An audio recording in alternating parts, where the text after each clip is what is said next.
Okay. Now, I have to ask this. In the 90s, like, you know, So Def was so hot. Could you, like, tell us how it went so wrong? How what? How it went wrong. Like, how did it, like, you were on top, like, the artists, we haven't heard any new artists coming out. Like, what happened? You haven't? You think that, right? That's what you believe? Have you heard of Leah LaBelle? Okay, that's one of your artists? Yeah. Like, that's how, it's funny because, like, I think somewhere in the midst of, you know, like I said, I put my artists out, because like you said, in the 90s, like, people keep saying this, and I think y'all, and I have to say this, I think y'all keep overlooking 2000.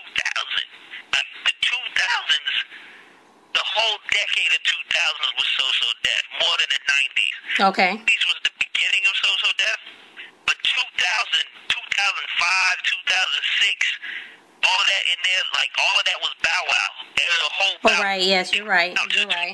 something, right? So all of that's Bow Wow, like the whole decade of 2000.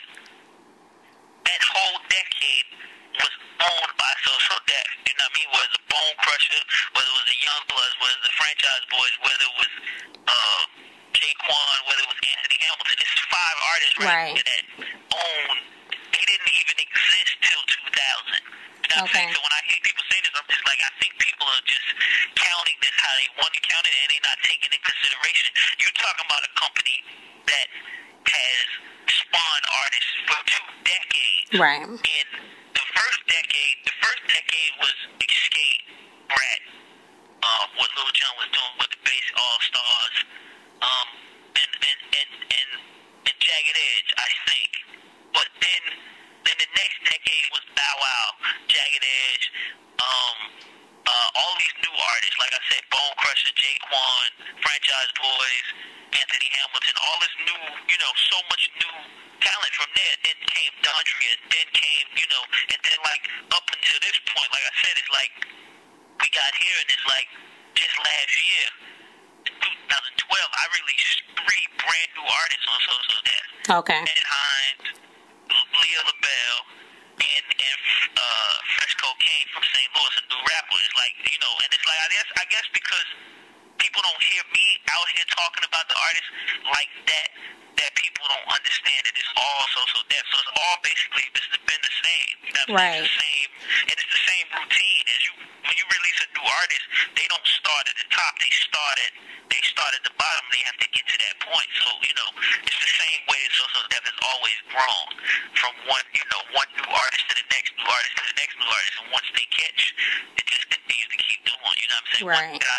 One thing that I focus on is doing what I've always done and not trying to do something that everybody else is doing. Right. You know what? And I think you made a good point, because we are used to, well, I'm from the 90s, so we are used to seeing you and hearing you, and you don't really connect Jermaine Dupri when you don't see him and hear him. It's kind of different. So I respect what you just said, because it makes sense now, because when you're from the 90s, we saw Jermaine Dupri everywhere. Now we don't really see you as much, so we don't really connect your artists with So Def or Jermaine Dupri.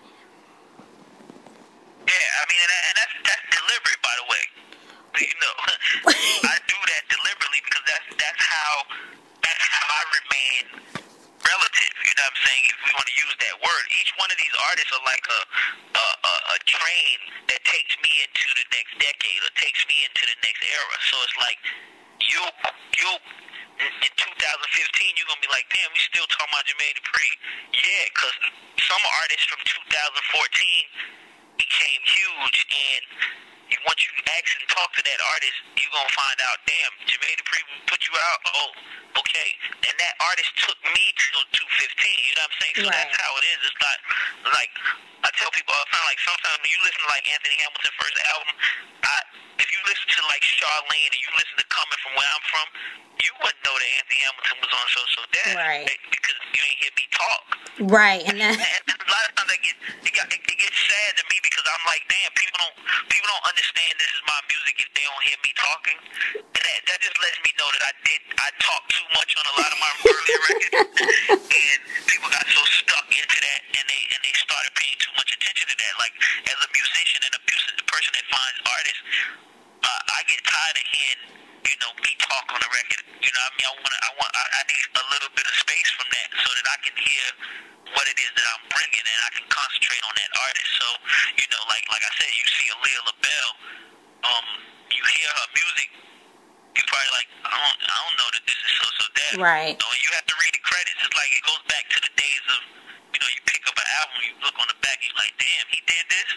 Right. Now we just download, so we don't see the credits, so we just hear the music and we don't know what it's connected to. You have to read it though. You still get the, you know, it's on the internet some kind of way where people find out. But I mean, it's still like that stuff still fascinates me. I tell people all the time, like when I get on the airplane and I hear them playing like a Mariah Carey record that I produce, and everybody on the plane is singing the song, and you know, it's all kind of white people singing the record, black people singing. I see every color singing the song, and I'm sitting down, and none of these people know that I wrote the record or I produced the song. It's like one of the most incredible feelings in the world. I don't sit there and be like, you know, I did this. Right. Just sit there and be like, damn, look at all these people don't know that I wrote this song. And it's like that I like people not knowing. You have to go find it. You know what I'm saying? So that's a good thing about me. So you like it better, like out of the spotlight, because for years you've been in the spotlight. Every Jermaine Dupri. So now you've been laid back. You're out of the spotlight.